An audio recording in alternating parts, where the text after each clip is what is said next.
tough Yeah, house. where are you at today? In Nova Scotia, Canada. Oh, no kidding. I've only been there once or twice. I was in Halifax. How's it going, Pat Travers? It's going great. I'm having a ball. Actually got me, I was just running some errands in my car, and I was listening to Edgar Winter's first album from 1970 called Entrance, and it's very difficult to find, but some people on my Facebook, a guy on my Facebook page was able to whip me some MP3s, and I... So you basically go to the classic catalogs of artists sometimes? Yeah, because I make music for a living, sometimes listening to music for me is just plain work, because I get too analytical and I can't just enjoy it for what it is. But something like this Edgar Winter album, which is really kind of esoteric and obscure and jazzy, and it was something I never learned how to play or actually, I think it was 16 when I heard it for the first time. So it was just a big influence, and I can still enjoy it as just a piece of music. As soon as you, like for example, most guitar players can vamp a version of Jimi Hendrix's Little Wing, but I can't. I never wanted to learn it because as soon as you learn, what exactly he's doing, it takes a lot of the magic out of it, and you can't just listen to it as a free flowing piece of music. I tend then to see it in my mind's eye as fingers on a fretboard, and I don't want to experience it that way. If that makes sense to you. Oh, it sure makes sense, Pat. I don't want to peer behind the curtain too much. I like what's going on in front of the curtain, so I'm not that much interested in what's going on behind the magic trick. I can still appreciate it. So basically, Pat, you got a new album, Fidelis. Fidelis. Excellent work on it. Oh, you've had a chance to listen to it? Yes, and the guitar tone is brilliant.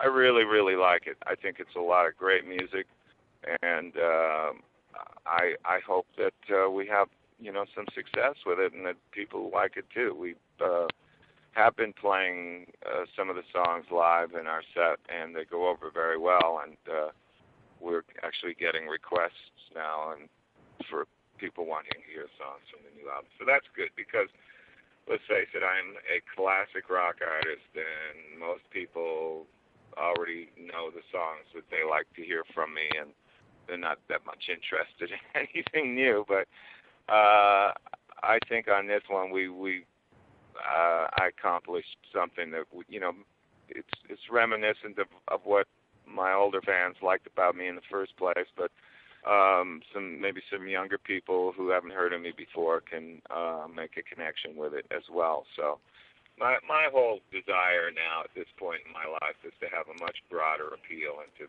to reach out to 8 to 80 both genders and all genders, and planning on doing this through my new revamped website, which is happening as we speak. We're revamping that. We're going to have some opportunities for really cool interactions between myself, the band, and our fans or our people in really personal ways. So we're trying to break some innovative ground here, and then plus get our music out that way too, because it's just we have a new CD, but where do you go to buy it? It's the options are limited these days because there aren't CD stores, and if there are, they only carry the top sellers, and so we're pretty much dependent on this point. It's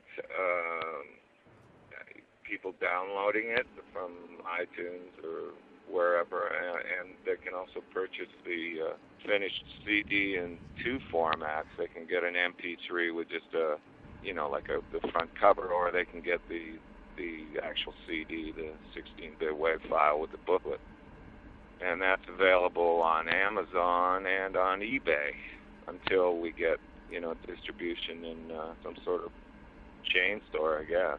eBay's an interesting place to sell them. Well, it wasn't my idea. It's a record label.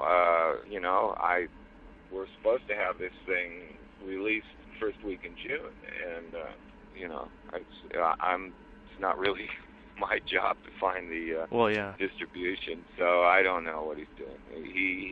He told me it wasn't June yet yesterday, and I said, no, it's not June yet, but it's almost is. So we're doing Rockline live via satellite from Los Angeles on June the 2nd, Wednesday, June the 2nd, live, and I really wanted to be able to announce that the CD would be available for purchase at, this or that store, but I'm not sure if that's going to happen. But we'll see. It doesn't matter because we're continuing on and we're doing other things. But this is a very good collection of music, and I'm real happy with it, and I like playing it, and I know that it's going to be successful over the long run.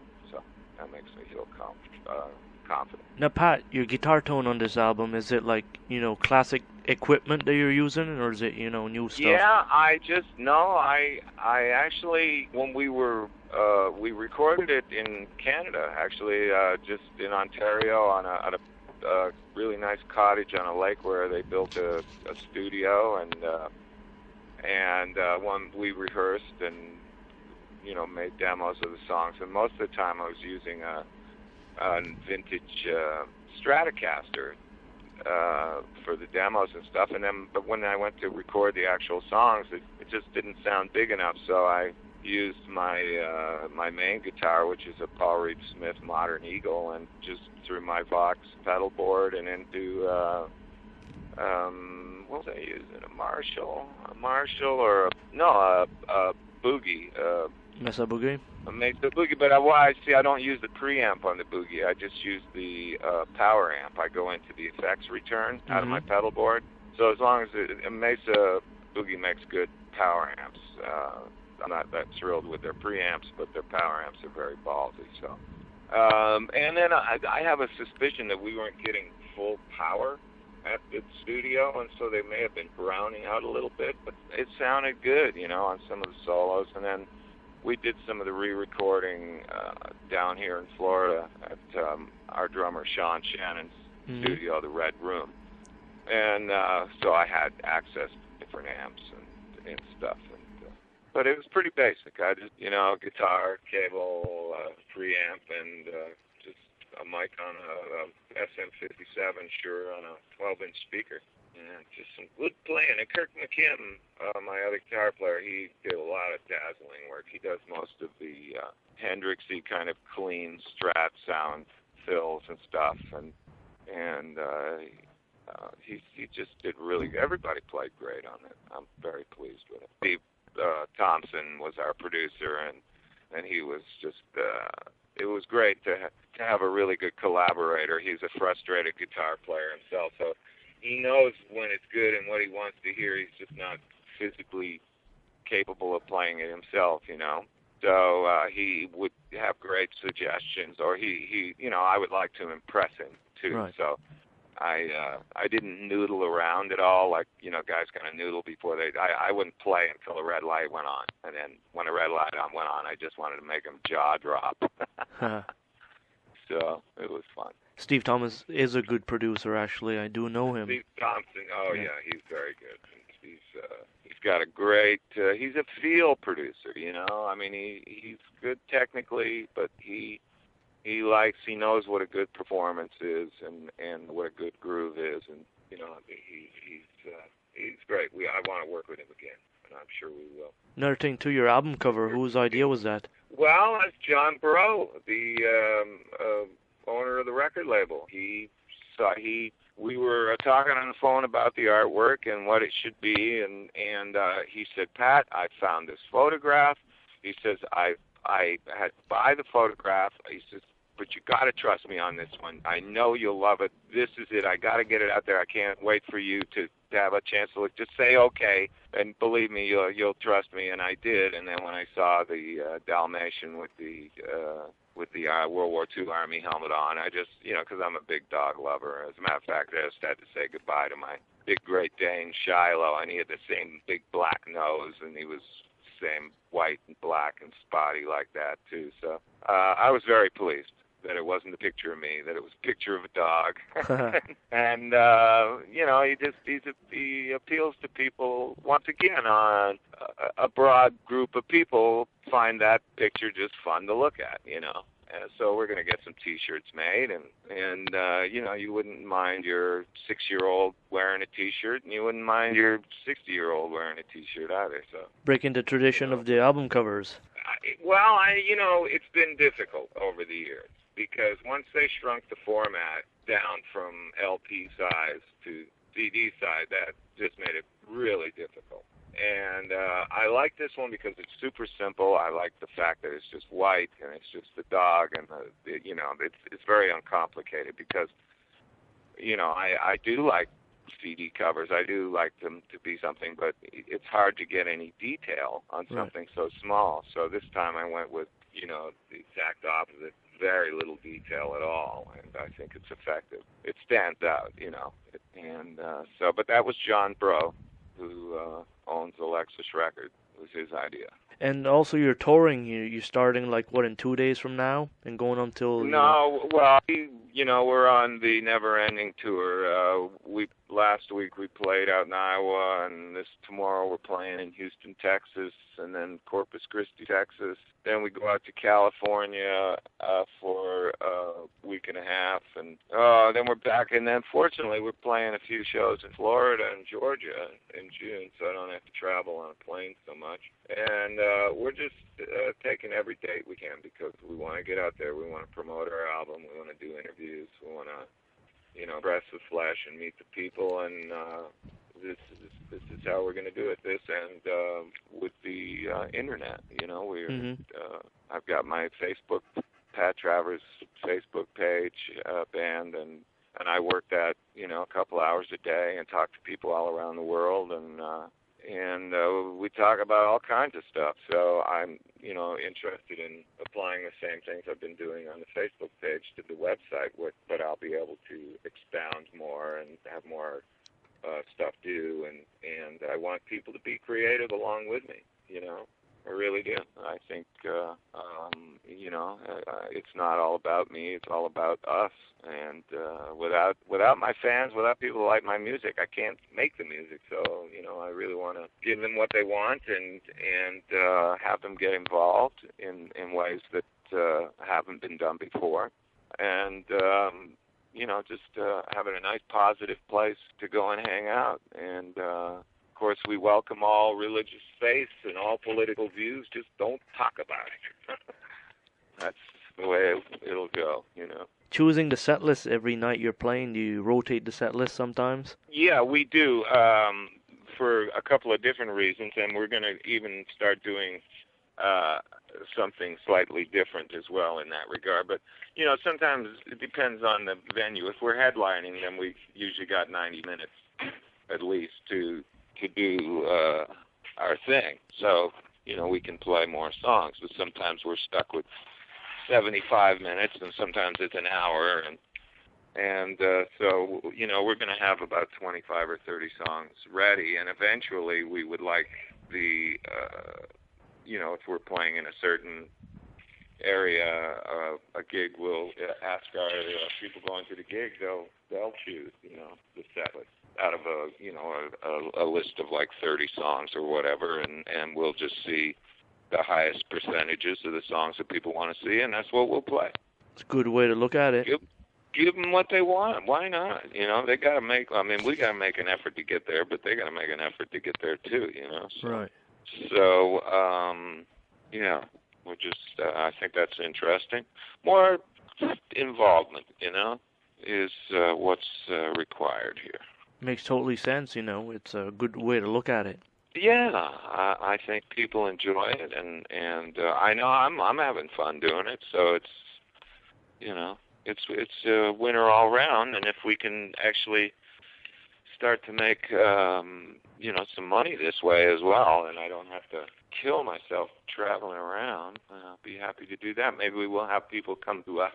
We'll put on really, really cool, exotic shows for, you know, 50 people, and they'll have themes or something, and we'll videotape the whole thing. And of course, we live in Orlando, so I can give people deals on VIP passes to Universal and hotel discounts, and we'll just they can package it as part of their family vacation, and we'll put a private show on for 40 or 50 people, and everybody will get involved. I mean, they'll have to pay for it, but it'll be a worth it experience, And then they get all their records autographed and stuff. And that's the other thing. They would have the opportunity to meet and greet. Another thing I want to do is to start coaching musicians, players, and so I could divide them into, if they came in the afternoon for sound check and all that, and we could have lunch, do sound check, and I divide people up into groups of 4 or 5 and spend 20, 30 minutes with each group, and they could, ask me questions or ask me whatever, and so they have more access, And the other thing I plan to do is, like, for example, the riff from Snortin' Whiskey. Kirk and I will make like a 5 or 10 minute video of how that song originated and how to properly play the actual riff, because I see people play it or hear people play it and they don't get it right. It's a little bit different. So I think, if you were a member, for $4.95 a month, if you got to see stuff like that, you'd be happy. And we're doing a show with Ted Nugent at the end of June over here in Clearwater, Florida, and Ted and I are good friends, so I'll get him to sit down with me, and we'll shoot the breeze for 5 or 10 minutes, and we'll put that up there too, and just other people that I know and meet, and we're just gonna do stuff. It's gonna be a website about nothing, nothing but music and whatever, But like I said, all religious faiths welcome, all political viewpoints welcome. Just don't talk about them. Just talk about guitars. That's all. Yeah.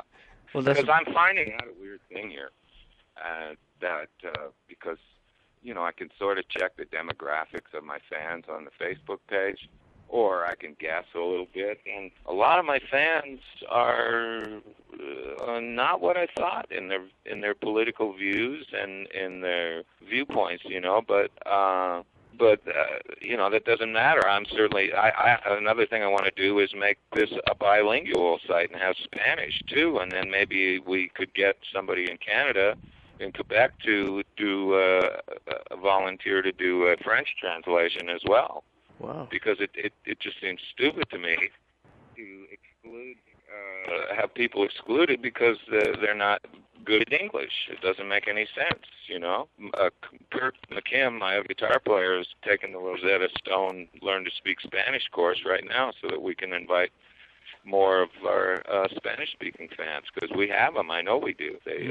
But they're they feel intimidated because their English isn't good, and it just seems stupid that for this, it's just a language. We can find people that speak Spanish, and I speak a little bit of French. As a matter of fact, I've got some fans in France, and I can mostly get it, but then they start to use some slang, and I have no idea what they're talking about. So I just try the best and use the dictionary. But it would be great to have if I could have volunteers, people to do translations. That would be great. You're on the right path. You're one of the only Yeah, artists I mean, why with not? this idea. I think, wouldn't it be wonderful? I mean, I think. You sound. Are you French Canadian? I'm French Canadian, correct? Yeah. So, but how cool to be welcome to a site, that you could speak French, English, or whatever you wanted to speak, and you wouldn't feel intimidated. And believe me, everybody, when I do post little things in French, like just little things like bonsoir, or I say just little things, and people think it's cute, or I get responses from people in France or Quebec, and they appreciate it. I may not have the proper words exactly or whatever, but I'm trying. The main thing in all this is you're putting the effort, and people see that. Exactly. I'm putting effort. I feel that I'm 56 years old. I've been playing professionally since I was 15. I put a lot of hours into this, into doing what I do: play music, write music, produce, record. So I have something to offer. I have all that experience, and and I could, what I'm ultimately I would like to do is, and we're still working on the technology, but would be to have a live one-on-one web conference, but in real high resolution, like high def, so that I could have a guitar player who's not a beginner, he's not a pro, but he wants to improve and he wants to know what he should practice to do that, you know. And I could, you know, within 30 minutes of working with him, I could point out one or two things that he should do or not do or whatever to improve his playing. Now, you know, he's going to have to, there would be a different payment scheme for that, but if I wanted to learn, like I would pay to spend half an hour online with Jeff Beck, I'd pay $500 for that, you know. Well, yeah. Wouldn't you? For sure. I mean, I'm not Jeff Beck, but you know, somebody would pay. It's got to have some value, right? Well, when you look at the name Pat Travers, you gotta look at it like big music. You're still played on the radio. I'm the real deal. So you know, you can't lose. It's like getting, if you want some advice or how do I do this, or can you give me something to practice that will improve this, or I'm having trouble with that, or you know, and I will be their coach.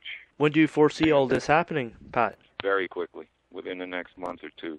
Yeah, because you know, there's certain steps that we have to take first, and I've got to get the landing page, the new landing page, which is, you know, when you first arrive at pattravers.com, which is the other thing. I didn't own the domain name. Okay. Until just a few days ago. So I had to get that back, and I have to get a huge mailing list. So as soon as you leave me here, you got to go to pattravers.com and register. It doesn't cost you anything. It's just register. I need as many people as I can to do that. So tell 5 of your friends to do it too, please. They'll get a message back from me or an email back from me, and I'm gonna give my mission statement, my manifesto of what I'm. You know, basically what I've been talking to you about here in the last 5 minutes, but it'll be more cohesive and understandable. You know, and I think people will be excited. I hope they will. My goal is to give a really, really good service for a good pay. That's all. You know, that's all I want to do. I want to play music. I want to create music, and I want I want to see big smiles all around. And you know, there just seems the old model of going into the studio and writing an album and recording it and having it released and having all your eggs in one basket, and then something like, you know, what is happening to me right now, which is my record label is unable to come across with the tour support that they're supposed to. So it's making life very difficult, you know. And I think we can come up with a more efficient way to make music available and make music evolve as well. I mean, there's no reason why we couldn't, you know, if I have a great idea for a great song and I say, guys, can you all come into the studio, and we put it down in like 2 days. There's no reason why we couldn't make that available right away, fresh out of the oven, you know, instead of having to wait 9 months or 12 months for it to come out, and everything's different at that time. And so I'm sort of feel that this will, instead of having to concentrate on 12 songs and spend a lot of time, and you know what I mean, you have no real idea what the reaction's going to be. This way, I have 2 or 3 songs, I can put them up there, I find out right away if people like them or not, you know. Like that, you're promoting fresh ideas, you know. Yeah, and then, but I'm not selling a whole CD. I'm selling 2 or 3 songs at a time, and then over time, there will be a collection there that people could customize their own CD. They could order 10 songs for $10, and they could pick out a 20 or 30 songs, and I would even have 5 different type of artwork sleeves for the CD available. So people have their own custom designed CDs, or maybe even put some DVD on it as well. I don't know. You know, this is what I want to do. Innovation, really innovation. Yes, exactly. Yeah. So, I mean, I wasn't like this, you know, not too long ago. It was my wife, Monica, put up the Pat Travers Band Facebook page for me, and then I started getting interested, and I started seeing results, and like I love graph stuff. And I started getting interested because, it's like, what do you say? So I just started, talking about things I'm doing during the day or doing this and that, or my vegetable garden, and certain key words it's amazing the responses, that you get. So I just found it interesting. I'm learning, and I potentially have a way to make a good living, other than, because let's face it, I've been going out and traveling and leaving my wife and my family and my home, and I love to play, but I would like to pick and choose the shows that I play, so that they're really good shows and they're well promoted, and all my people that are interested in my music have plenty of time to know about them, so they can be well attended. And then when they do come, they can get other opportunities to come and hang out and meet the guys, and hell, I might even invite somebody, if they want to come and sit on stage. We'll sell a couple of seats for sitting on stage, and if somebody wants to get up and jam with me and they think they're good enough, they'll put their money where their mouth is, and they can get up and play on a song too. You're just full of ideas here, Pat. I am, I know. You better not bootleg any. They better not steal these from me. But that's the cool thing. The other thing I have going for me is that there's only one Pat Travers. So, people could do a similar thing, but And so yeah, I'm very excited about this. Things are moving along. I have good people working for me. My next step now, though, is to really make this a functioning reality, and we're probably a month away from that, happening, or at least I'll be offering something, and then we'll get to the point where we'll freshen everything every month with new songs. Did I tell you the part about, possibly I would go into the studio and maybe make up a little blues tune and then leave space for another guitar player, one of my fans. I'll put an MP3 available and leave the space, and he can overdub a guitar part and put it back, and we'll have a little contest and maybe give away a Paul Reed Smith guitar, let the fans determine who did the best solo or the solo they like the best. Wow. Wouldn't that be cool? That would be a brilliant idea, Pat.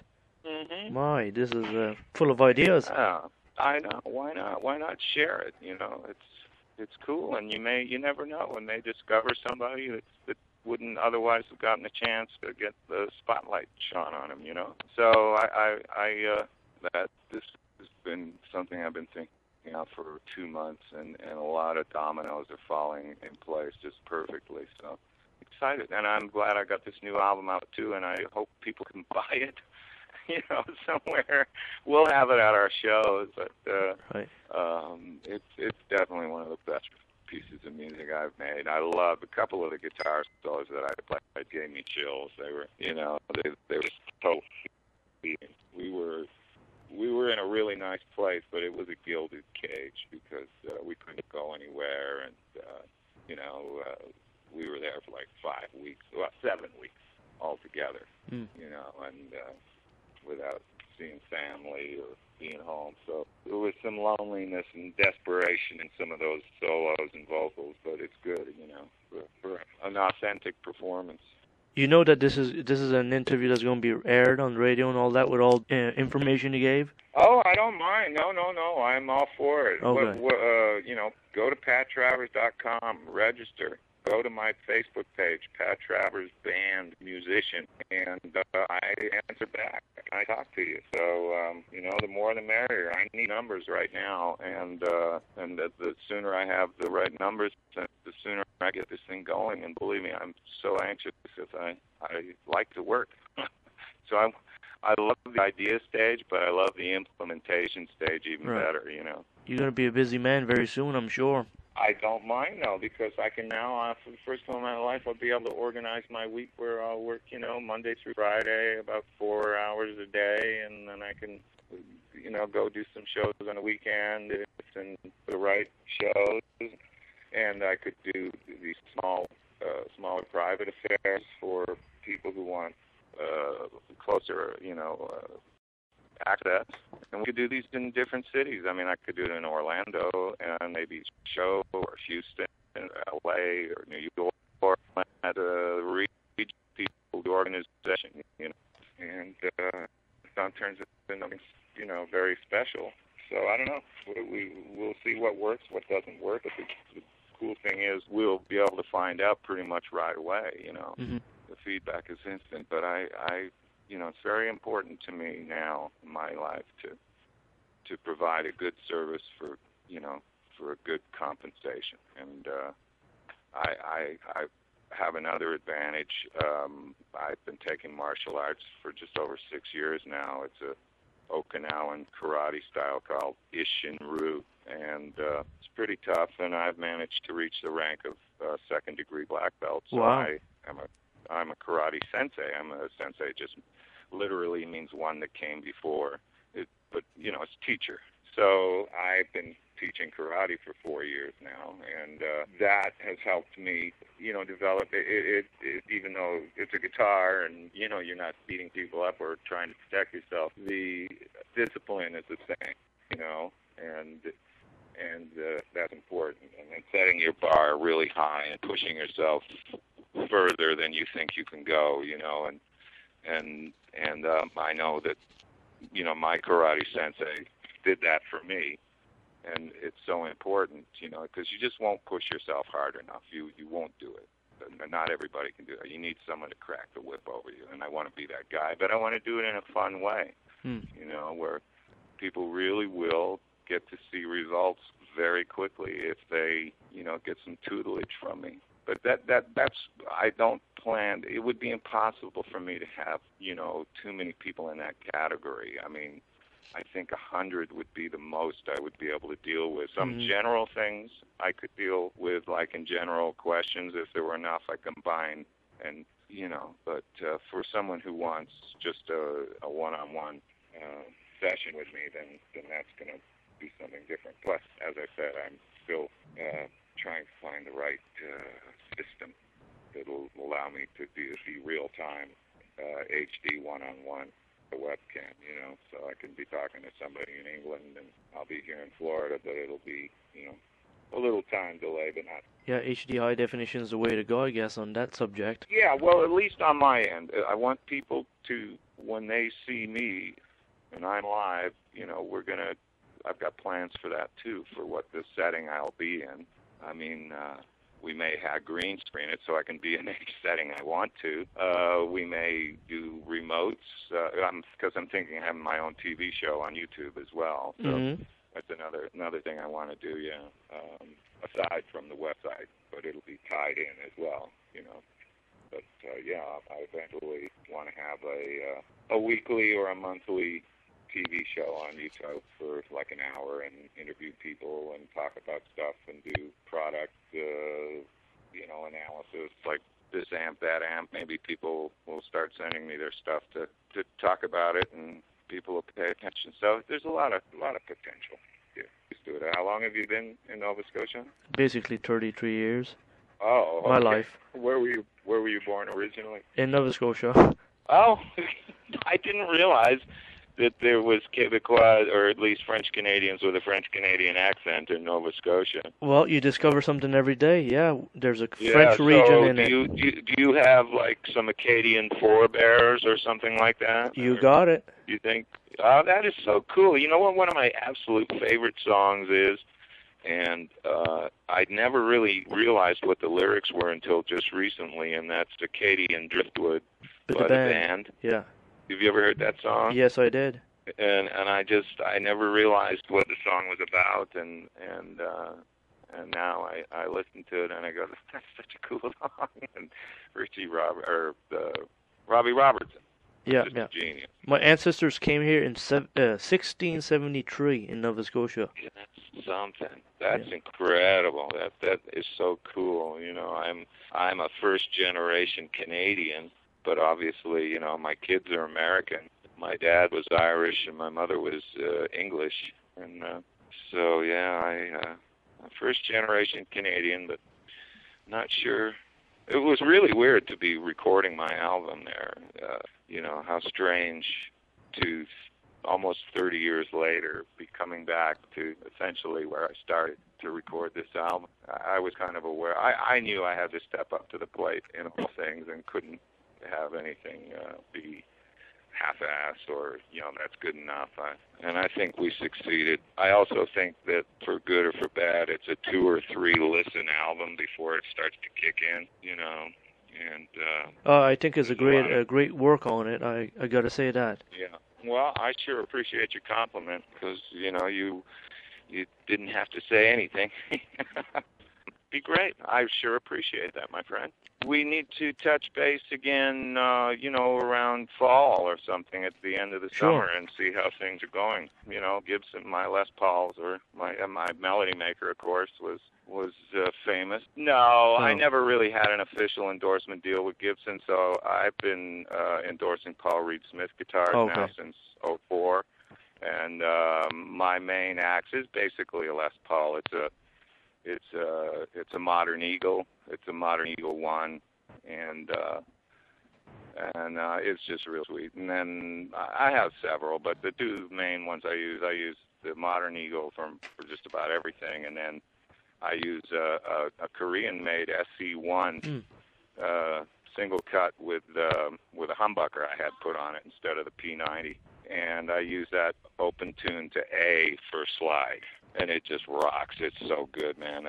And as a matter of fact, the guitar that I'm going to be recommending for people who, the one I'm going to use when I'm doing not lessons but coaching or whatever, is also going to be an SC model, a Paul Reed Smith SC2 single cut. It'll have 2 pickup, and it's a solid piece of mahogany. It's a reasonably priced guitar. It's a great guitar. And, of course, that'll be the ones that we will be, when we have contests, we're going to be giving those away. So I'm looking forward. I haven't got one at home yet, but as a matter of fact, thank you. I need to email Jack Higginbotham, the president of PRS Guitars, telling him to get me one now. All right, Pat. You have a good one. All right. Merci bien. And I will look for your email, and then we need to talk again, in about 4 months or so. What do you think? That sounds good to me. So you have a great summer, and okay, same to you. We'll keep in touch. I'll email you. And okay, sounds great. Cheers. All right. Cheers. Bye-bye. Bye-bye.